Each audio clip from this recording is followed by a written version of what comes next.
Okay, so we left off on a bit of a cliffhanger last time. Not really sure what's going on here. Oh, of course, it's just another nightmare. Ugh! I forcefully snap bolt upright in bed. I must have been having a terrible dream. My body is soaked with sweat. Except, I don't remember having the kind of dream that would make me toss and turn in my sleep. In fact, I get the sense that I slept deeper and longer than usual. It feels as if I've slept for an entire day. And then I wait for the nighttime to come out. I guess I fell asleep with my glasses on. Thanks to that, I wasn't greeted by an unpleasant sight when I woke up, and I got a good night's sleep. It doesn't seem that way. It seems like he was having nightmares. I must have been really out of it last night if I didn't even remember to take off my glasses. Why did I do that? No, I should stop thinking about what happened in the lobby. As long as I tell Akiha about how I broke the chair, Hisui probably won't have to take the blame for it. How I went crazy and just smashed the chair into pieces? Knock, knock. After a few timid knocks, a familiar figure enters the room. Good morning, Shiki-sama. Were you able to sleep well last night? Hisui bows deeply. Even after everything that happened yesterday, there's no bitterness in her expression. I'm sure this behavior is just par for the course for a maid, but right now I'm especially grateful for it. Yeah, good morning, Hisui. Also, sorry about yesterday. I'll apologize to Akiha myself for destroying the chair, so please act like you don't know anything about it. Very well. However, in regards to the chair, I had Nei-san take care of it in private. I believe there should be no need for you to report it to Akiha-sama. It seems like the maids are kind of always covering for Shiki. Like, it's like kind of unnecessary for him to be like, hey, can you just tell Akiha about what I did? And they're like, no, bro, don't worry, it's already taken care of. We're just gonna pretend like nothing happened.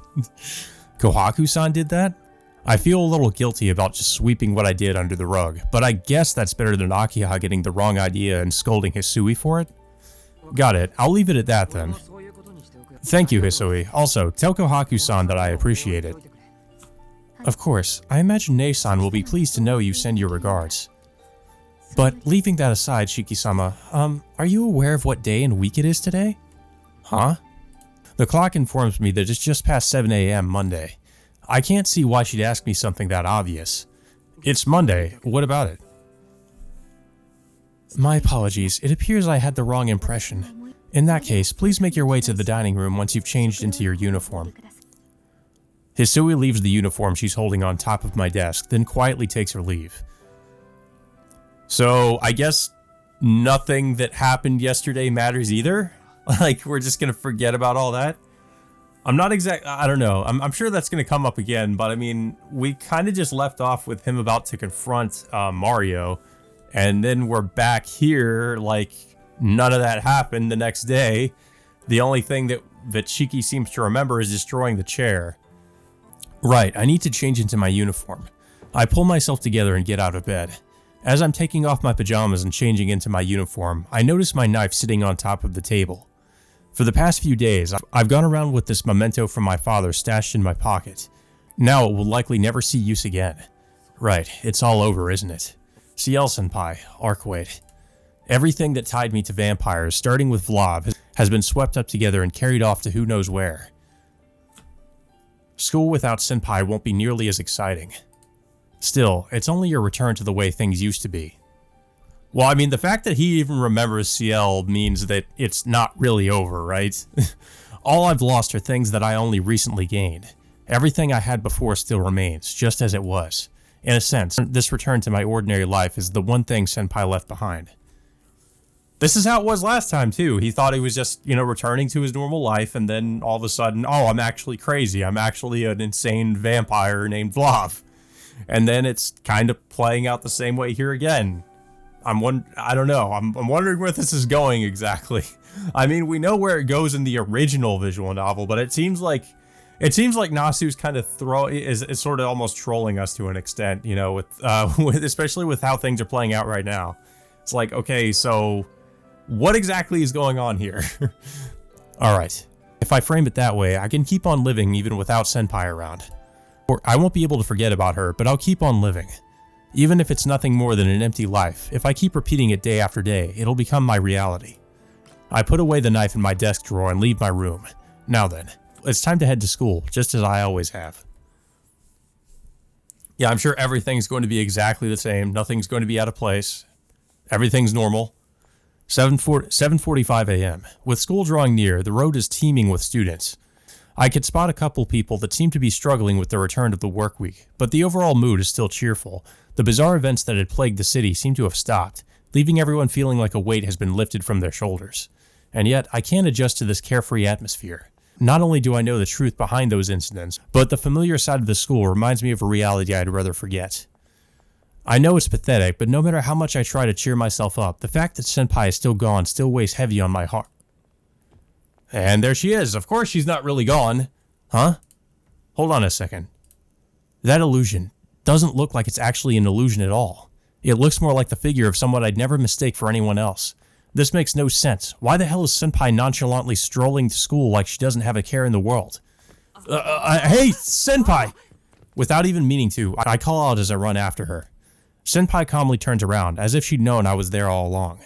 Well, she probably did. Oh my, if it isn't Tono-kun, good morning. You seem to be in high spirits this morning. Yes, good morning. Wait, no, hold on a minute.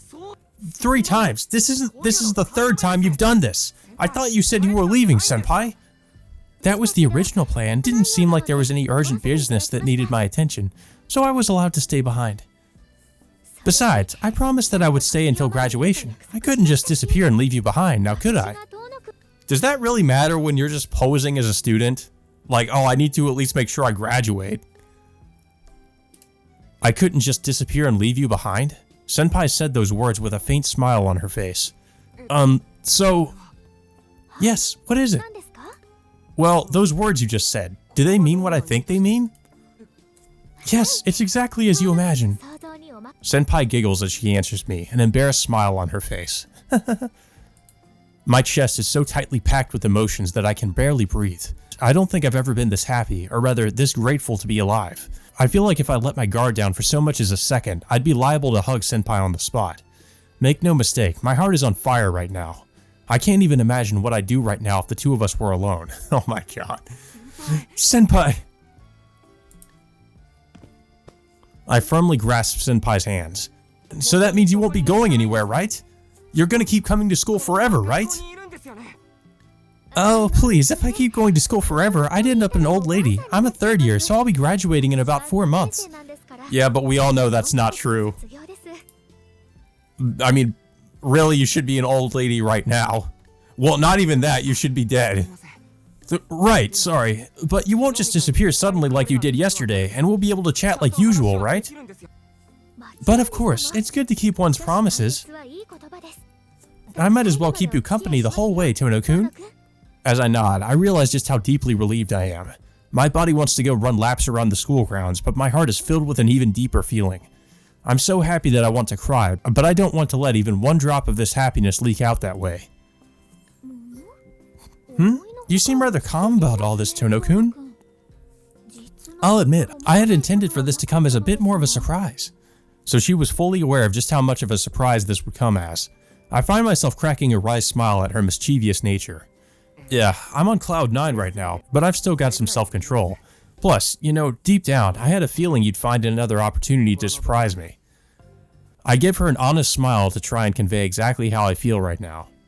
Is that so? It would seem that my behavior has come back to bite me. Perhaps I ought to reconsider my ways. Seemingly embarrassed, Senpai averts her gaze. It's almost time for the morning assembly. Tono-kun, we'll be late if we don't get moving. You're right. Later, Senpai. I'll see you at lunch. I wave goodbye to Senpai and turn to face the school. A grin still plastered across my face, I begin running toward my classroom as fast as I can. Again, this all seems a little bit too good to be true. First period is over. We've got a 10-minute break before the next class starts. Okay. There's no way I can hold out until lunch. I know I'm being way too overeager, but I can't help myself. Just catching a glimpse of her will be enough. I'll head to the 3rd-year classrooms and find Senpai.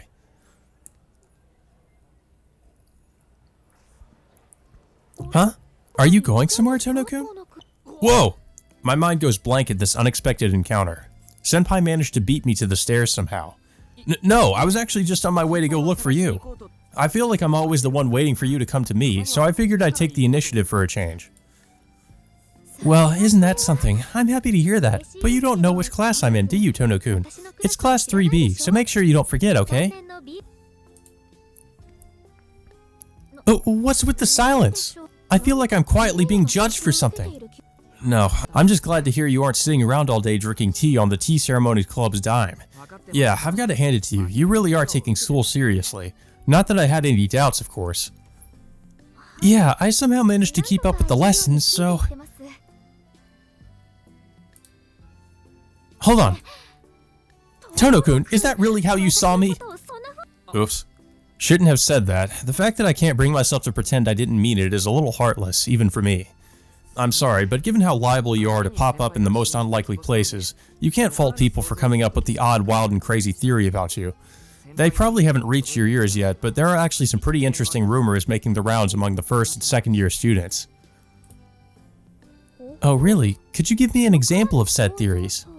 Well, that you can somehow make it seem like you're in class when you're not actually there, or that you can create multiple copies of yourself, or that you're actually a little too all-powerful and are actually running the school behind the scenes. You know, that sort of thing. Oh my god. And you believe all those theories, Tono-kun?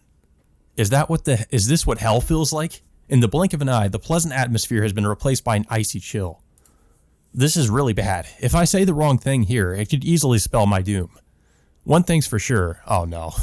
She does skip class, right? She can clone herself, right? She does have the student council under her thumb, right?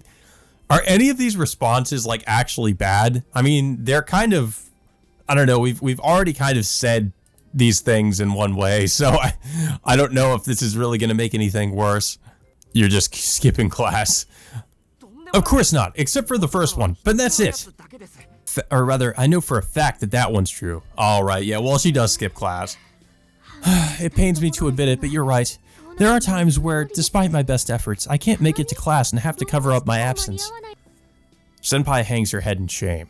Well, it's not like she doesn't have a good excuse. Her primary responsibility is slaying vampires, so you can hardly blame her for missing class once in a while. Senpai, there's actually something that's been bothering me about the tea ceremony club.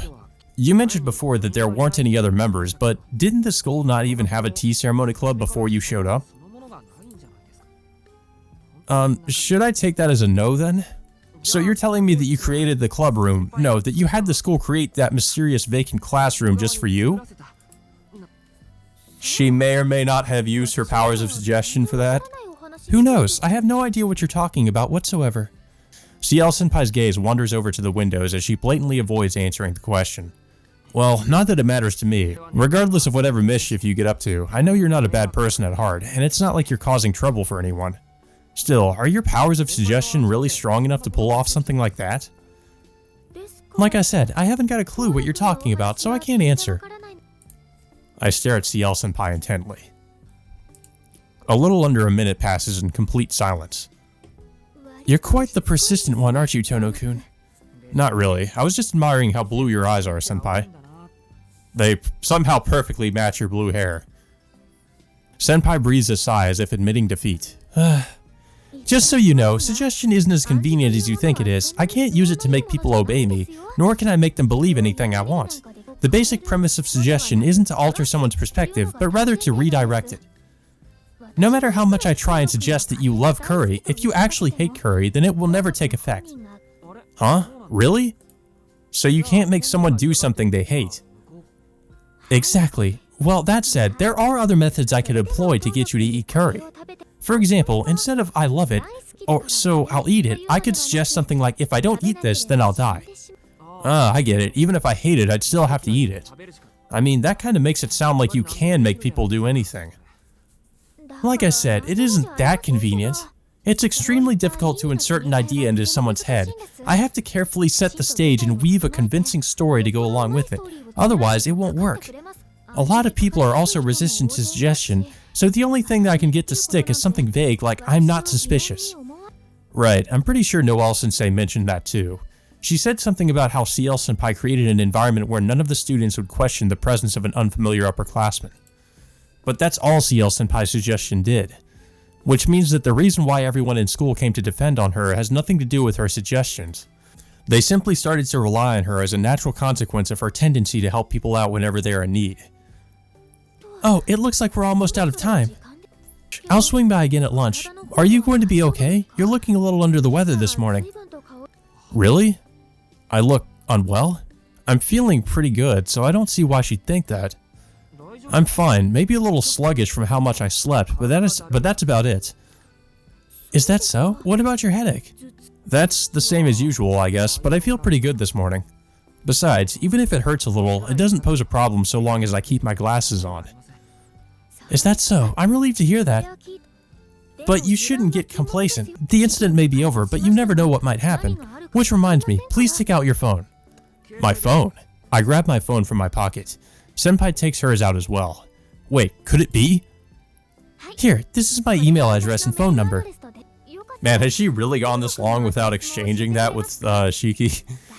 If it's okay with you, could you give me yours as well? I think it'd be better to discuss important affairs by text or over the phone. Yes, of course. Hold on, give me a sec. Unable to control my excitement, I hastily fumble around with my phone. I can't believe how pathetic I must look. Maybe it's just my inborn middle-class mindset, but I have absolutely no idea how to deal with this sudden stroke of good fortune. Alright, it looks like it came through. Well then, if anything odd happens, please don't hesitate to reach out. Senpai flashes me a smile and heads off down the stairs. After seeing her off, I spend a few minutes doing nothing but basking in the afterglow. As I stand there frozen in place with joy, the bell rings to signal the start of second period.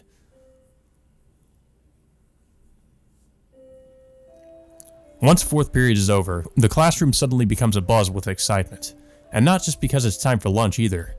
As class was ending, Kamoka Shigeru-sensei, our physics teacher, made the following announcement. I forgot to mention something. This will be your last class for the day. A structural defect has been discovered in the school building, so surveyors will be carrying out an inspection this afternoon. As such, please make your way home before 2 o'clock. The cafeteria will remain open until 1 o'clock, so students with meal plans are still welcome to use it. Now, if you'll excuse me. The defect is apparently some sort of subsidence issue, so I wondered if it might have something to do with the cave Roa's coffin was in. There aren't any vampires left anyway, so it shouldn't be a problem. Besides, if it was related to a dangerous place like that, then I'm sure Senpai would have said something about it. Whatever it is, it probably has nothing to do with us. There are 10 or so students left in the classroom, still trying to decide how to spend their afternoon off. Naturally, I'm one of them. I wonder if I should wait here for Senpai, or if I should head straight to the tea ceremony room.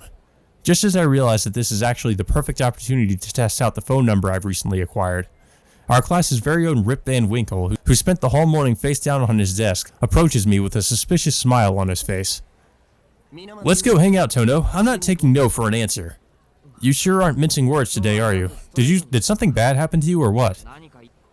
No, nothing at all. I just felt like hanging out with my best bud today, that's all. He's got to have some ulterior motive here. Either he's out of cash and needs someone else to foot the bill, or he's worried the place he's picked out isn't that good and doesn't want to suffer it alone. I humbly decline. I'm willing to bet you just got stood up or something. I'm going home with Senpai. I've got better things to do than fix your problems. Senpai? You mean Ciel Senpai? I do, but Arihiko, you remember who Senpai is? What's that supposed to mean? Senpai's at the top of my list. How could I forget someone like that? Arihiko answers immediately, like I asked the most obvious question in the world. I see. Senpai started coming to school again, so everything's gone back to normal. Though, that sure seems like a much bigger change than she claimed suggestion was capable of. Ah, it's Senpai! Yoo-hoo! Arihiko waves at her excitedly. Thank you for waiting, Tono-kun. And hello to you too, Inui-kun. Ciel Senpai politely bows to us. It looks like lunch didn't pan out, so what would you like to do instead? Are you going to go straight home, or would you like to stop by the tea ceremony room? Let's go to the tea ceremony room. If I went home now, I'd have to say goodbye to you at the gate. I want to talk with you a bit more today. So let's kick back, have some tea, and... That's definitely going to make Arihiko jealous. And... Is he like strangling him? Someone has gripped me tightly by the shoulders and is vigorously shaking me back and forth. Hello? Are you awake?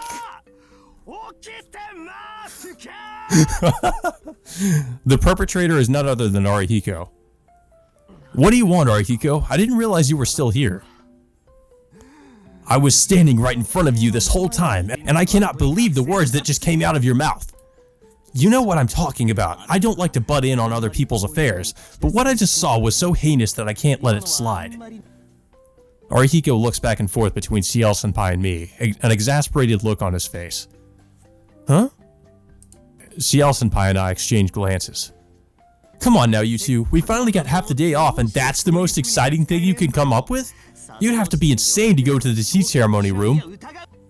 We're living in the man-made Paradise Lost, otherwise known as 21st century Tokyo.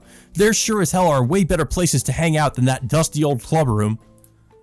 With a sweep of his hands, Arihiko exaggeratedly points outside the window. What kind of places exactly? He's pointing out the window, so I guess he just means outside.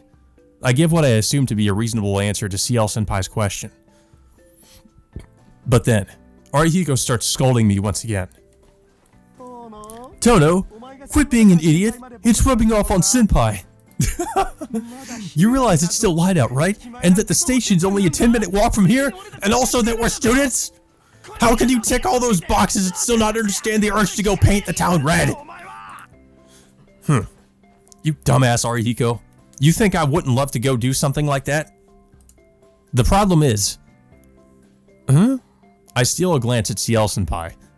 And she's just casually watching as Arihiko's trying to kill us. I feel like she'd be way more at home taking a leisurely stroll around the park than having an afternoon out on the town. There's no way I could propose something like that to her. Even if I did invite her, I'm sure she'd refute. I think that's an excellent idea, Inoue-kun. I owe Tono-kun a reward anyway, so why don't we take advantage of this opportunity to go have some fun together? For real? Seriously, senpai? Come on, it's fun to mix it up once in a while. I don't have anything else I need to worry about anymore, and I'm sure the three of us will have a grand old time together. Well, alright, if it sounds good to you, then I guess I'm up for it. It certainly does. It sounds good to you too, right, Inoue-kun? Hey now, what kind of expression is that? Well then, looks like we're all agreed. What do you two want to do about lunch? Are you going to go home and eat, or should we find somewhere to have lunch together? Nah, we eat together all the time at school. We should save that money for going out. Arihiko and I aren't exactly rolling in dough. Right, Arihiko? Maybe I can borrow some money from my sister. It looks like Arihiko really wants to eat out with Ciel-senpai. How about you, senpai? Is there anywhere in particular you want to eat? Is there anywhere in particular I want to eat? Well, obviously it's going to be a curry place. Nothing comes to mind, but I prefer somewhere that isn't too expensive if possible. Of course, you're a big eater, aren't you, senpai? That must be hard on your wallet. That's not true. What on earth are you saying, Tono-kun? This hypothesis was well supported by all the data I've gathered in the tea ceremony room, but I'll just drop it for now. Forget it. I agree with Inoue-kun. Let's all have lunch together. I heard that the Indian pies at the cafe next to the theater are delicious, so I've been meaning to pay them a visit. Oh, you're a connoisseur of honor beef, senpai. I heard the manager of that cafe is some sort of Italian chef extraordinaire. Oh, honor beef, like from Carnival Phantasm. I think that did originally show up in Tsukihime, or at least it might have been like the fan disc or Kagetsu Toya. One has to wonder how the hell this guy is so well informed about this kind of gossip. In that case, let's meet in front of the theater in half an hour. Any objections, Tono-kun? Senpai, it takes me half an hour just to get home.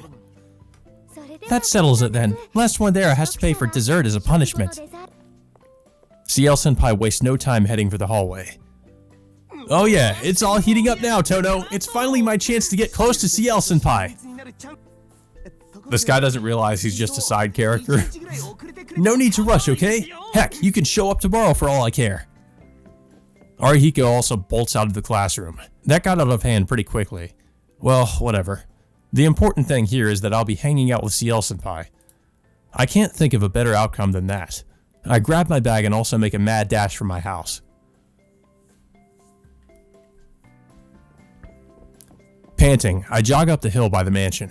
I made it here from the school in 15 minutes. An astounding new record, but still not enough if I want to get there on time. I don't know how he said he gets back to his house in half an hour, but somehow he cut that down to 15 minutes. Make that make sense. That's another 5 minutes gone. It took me 20 minutes just to get home. Even if I pull out all the stops, I don't see any world in which I can get ready, run back down the hill, and make it to the station in less than another 20 minutes. Senpai must have decided on that ridiculous schedule knowing full well that my house was on top of a hill. Ugh, give me a break. Sometimes I forget just how much of a bully you can be, Senpai. I rush into the lobby and finally come to a halt. Panting heavily, I calm my racing heart. I'd better slow to a brisk walk from here, both because running inside the mansion would be a breach of etiquette, and to give myself a chance to catch my breath. Shiki-sama, aren't you back a little earlier than usual? Hey, Hisui, we got out early. I'm headed right back out again, so no lunch for me, thanks. I greet Hisui, who just came out of the living room, then begin making my way up the stairs. Uh-oh. Throb. What? Your peaceful day was interrupted by the invasion of Roa, or your massive migraine headaches. Throb. Suddenly, without any warning. Roa has cock-blocked you. Throb. My vision is dyed a deep red. Oh, he probably fell down the stairs too. Oh man, yeah, he fell down the stairs. Ow. Shiki-sama? I hear Hisui's voice. Her feet pound against the carpet. I didn't know she could get this worked up. Shiki-sama, are you hurt? My ears pick up a voice right next to me, but I can't see Hisui at all. Nothing exists but the crushing pain inside my skull. Calm down, Hisui-chan. The only injuries he sustained falling down the stairs are some light bruises. There's no need to call for a doctor. And then the bandaged guys show up. No, not the bandaged guy. Dr. Arak shows up. Did somebody say doctor? What we really need to worry about is his fever. It must be the reason he lost his footing in the first place, so prepare the bed for him at once. Understood. Nei-san, should I inform Akiha-sama about... Provided his condition doesn't worsen, there should be no need to inform her. I have a collection of antireptics in my room. Would you mind? The sounds of Hisui's footsteps fades into the distance. Shiki-san, can you hear me? Kohaku-san. That's right, you've just taken a bit of a tumble down the stairs. You bumped your back a little on the way down, but thankfully nothing too serious. However, it seems that you are running a fever. I understand that you had plans to go out, but I strongly suggest that you take the rest of the day off. Kohaku-san places a hand on my shoulder, steadying me as I pick myself up. No, I'm fine. It'll clear up soon even if I don't rest. I ran all the way here from school, so I'm just a little out of breath. I can't allow that. There's no way you would say that if you could just see how pale you look right now. As someone responsible for your well-being, I will not allow any more reckless behavior. But I promised. I will inform them that you are unable to attend. You know, it's weird how much this kind of reminds me of that the anime that shouldn't exist, you know? With that one episode, I mean, Ciel wasn't involved in that, I don't think, but the one episode, I think, where Arihiko and I think it was Satsuki, like, they go to some, like, carnival or something, or like a some kind of amusement park, and like Shiki wasn't there, and they're like, oh, we had plans to hang out together, you know. I don't know, I'm sure it wasn't, that idea wasn't taken from that, but it's just kind of amusing how similar that the scenario is to that one episode. And that one episode was basically like a filler episode, which makes you ask, why in the hell would there be a filler episode when you don't even have enough time to adapt one particular arc of the story, or one particular route from the story? But we're just gonna continue to pretend that anime doesn't exist anyway, because, I mean, really it shouldn't exist, but, you know, regardless, I digress. I will inform them that you are unable to attend. If you insist on continuing to push yourself, forced to administer an injection, or I'll be forced to call Dr. Arak to help nurse you back to health, and also maybe potentially kill you. Kohaku-san has placed herself squarely between me and the door. I hear my skull crack. I think Kohaku-san is a nuisance. Kohaku-san is right. Well, I think number 2 is pretty obvious answer. She's right.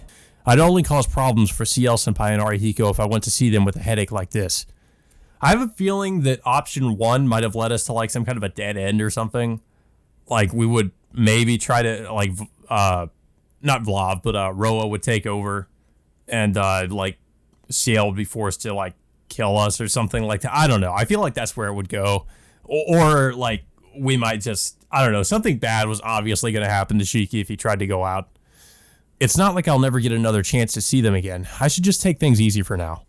Yeah, you're right. I'll call it a day. Thank goodness. You'll go rest now, won't you? Shiki-san, can you walk on your own? I can't. Sorry. In fact, I can barely even stand. Perfect timing. Hisui-chan, go help Shiki-san back to his room. But Nei-san, Hisui-chan, Shiki-san is hurt right now. You aren't the sort of person to abandon someone in need, are you? I'll permit it just for today, alright? You should be taking proper care of him. Of course. I'm sorry, Nei-san. That was selfish of me. It's okay as long as you understand. So did you find the medicine? Well, there were a rather large number of medicine boxes in your room, but is this the antireptic you asked for? That one has a slightly different application. Shiki-san still got a grip on himself, so there's no need for tranquilizers. Let me think. On examination, it seemed like his fever was the result of fatigue, so I'll prepare an appropriate remedy.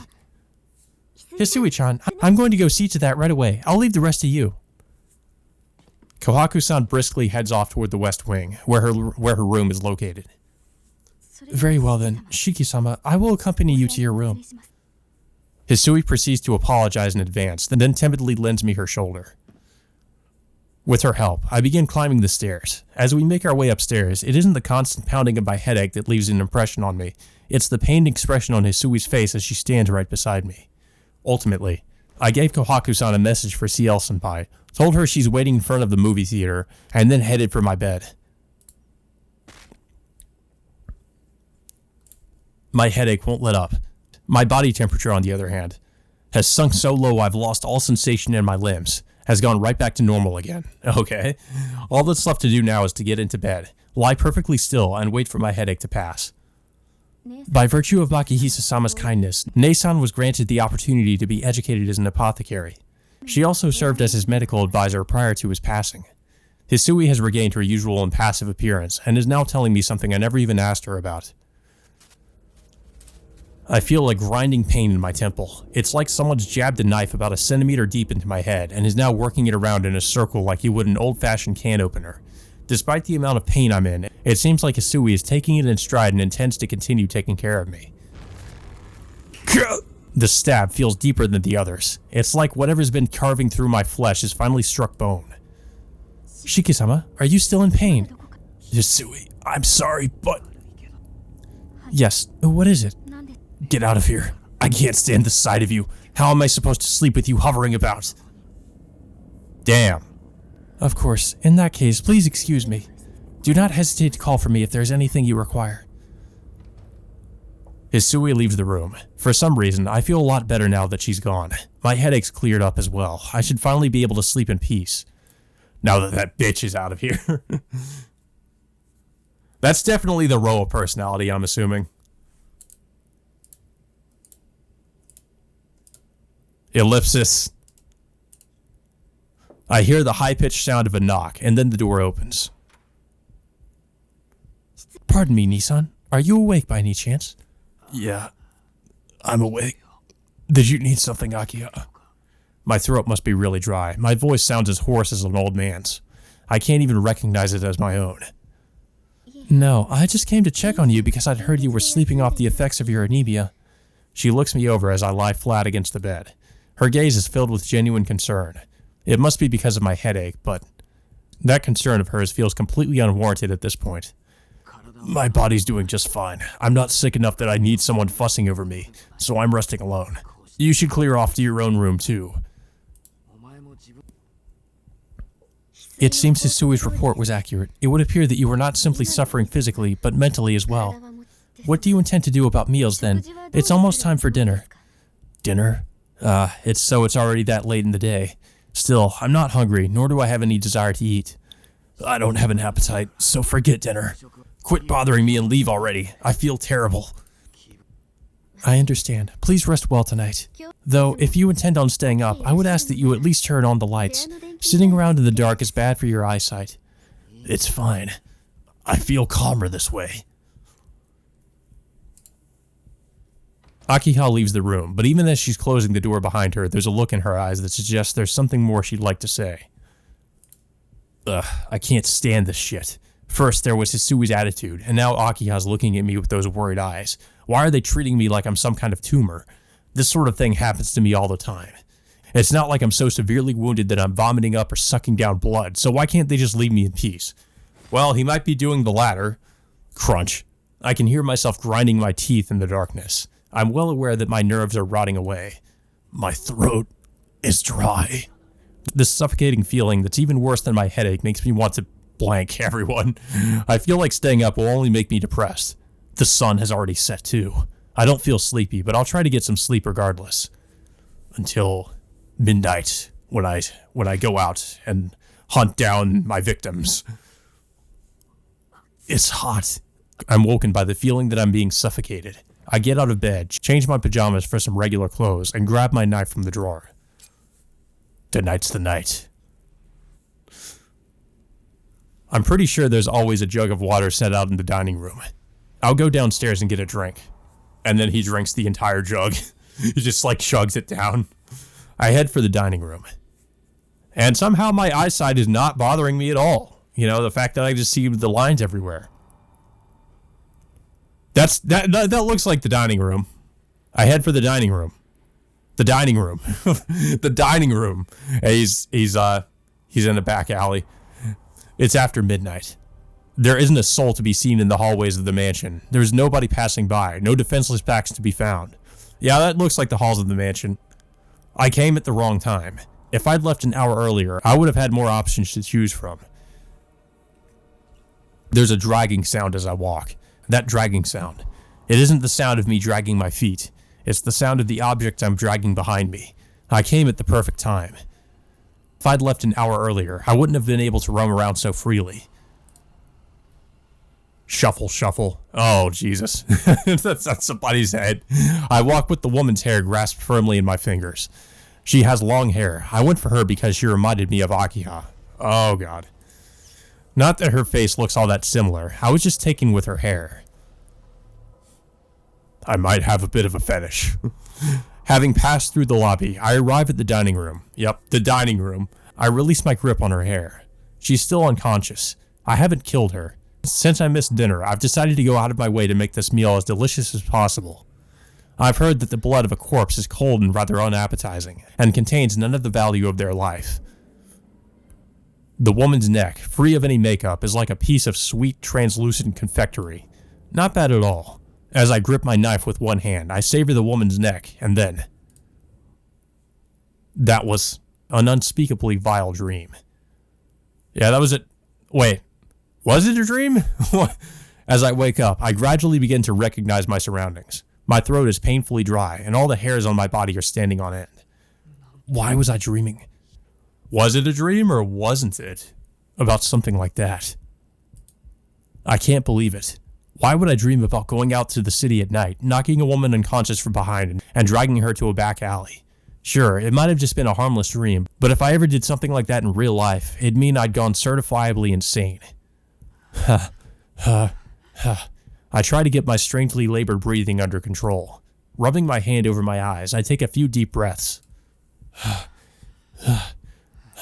My chest hurts so much that I doubt I'll be able to fall back to sleep. I'll turn on the lights and read a book or something until morning comes. Oh boy. Let's read more about immortality or whatever the hell that book was about. It feels like cold water is being poured over my head. Little by little, my eyes adjust to the darkness.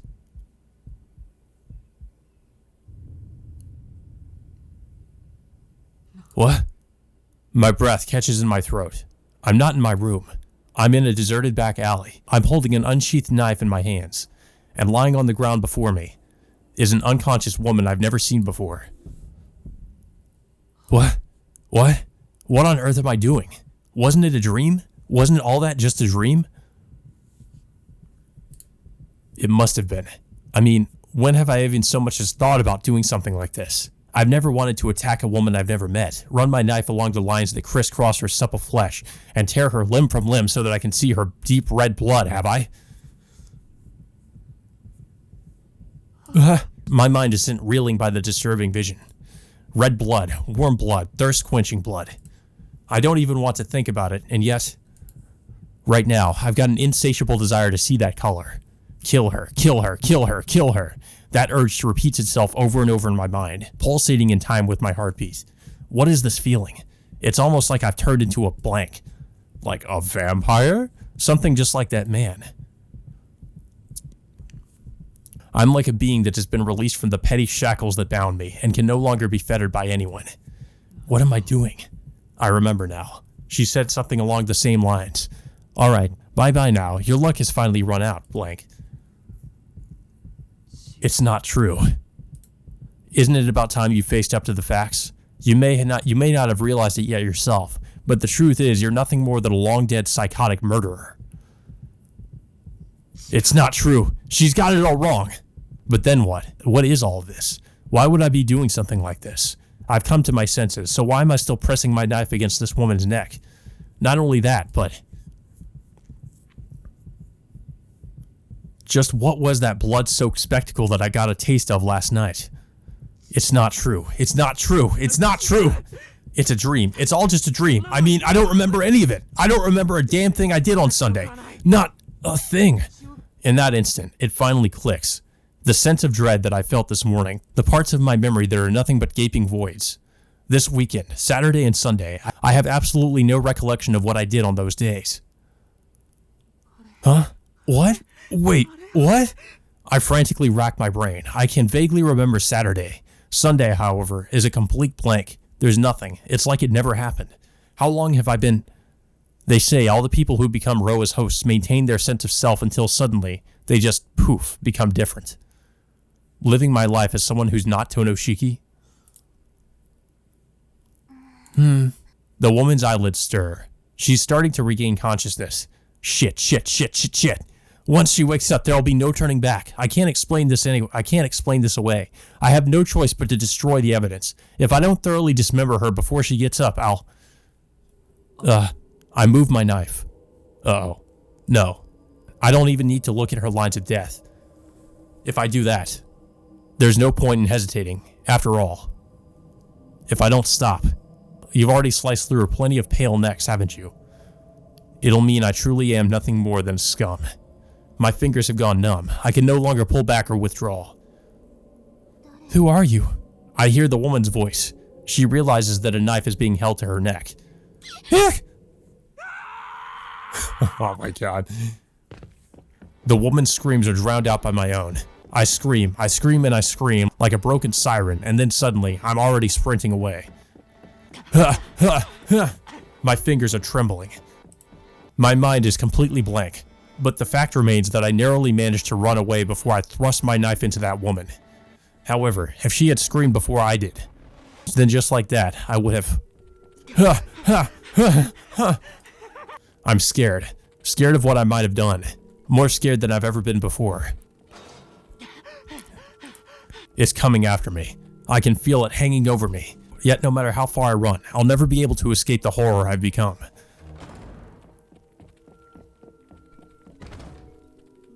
I dive into my room and try to lock the door. It's as simple as grabbing that protruding piece of metal and twisting it, and yet all I can hear is the sound of the knob turning and turning and turning. I'm scared.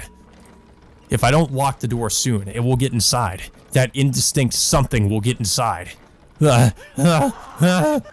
it. I need to lock it. I can't let that thing enter this room. I can't let that thing leave this room. But what thing? I don't know. Despite not knowing, I keep trying to lock the door like a man possessed. The only thing that's turning is the doorknob. My fingers are still gripping the doorknob, refusing to let go. I turn it over and over again like a madman. It turns and turns and turns and turns. The rattling as it spins beats against my eardrums and cascades into my brain. Rattle, rattle, rattle, stab. Losing my temper, I use my other hand to plunge my knife into the wrist of the hand still gripping the doorknob. What the fuck? The sounds have finally stopped. He stabbed his own hand? Squish, squish. Only now I can't get a good grip on the lock because it's too slippery. Squish, squish, squish, snap, snap, squish, crack. After breaking my third finger, I lose all hope. There's no hope for me anymore. But my other hand just won't let go of the knife. At this rate, I'll never be able to lock the door. At my wit's end, I thrust my knife into my palm and carve out an appropriately sized hole. Perfect. Delighted. I wrap my palm around the handle of the key. Squish. The piece of metal slots neatly into the gap in my flesh. The pain is so excruciating that I burst out laughing. I laugh so hard I feel like my mouth's about to split open. Laughing through the pain, I twist my wrist. Squirm, click, slide. A brilliant display. I finally managed to lock the door. I did it. I finally did it. I can't stop laughing. I feel a little thirsty, so I hurl myself at the door and try to get out to the dining room. So wait, he was desperately trying to lock the door, and he stabbed his own hand and carved a hole into his hand to try to lock it, and then he burst through the door. Like, what? It won't open. It won't open. It won't open. There's no way around it. I bring my bloody palm to my mouth and lap up the fluid. It doesn't taste good at all. My throat is still that of a human, so it's not tough enough to gulp down this viscous liquid. Suddenly, I lock eyes with a stranger. The man reflected in the window looks incomparably happy, yet incomparably pitiful. With that, I finally understand that I'm already done for. Okay. Well, I have no idea what's going on anymore. I think his personality and the Roa personality is like fighting for control, and the Roa personality is like taking over, is like fighting to take over himself. I'm guessing that's what's going on, but I'm not too sure. That's just from having played the original.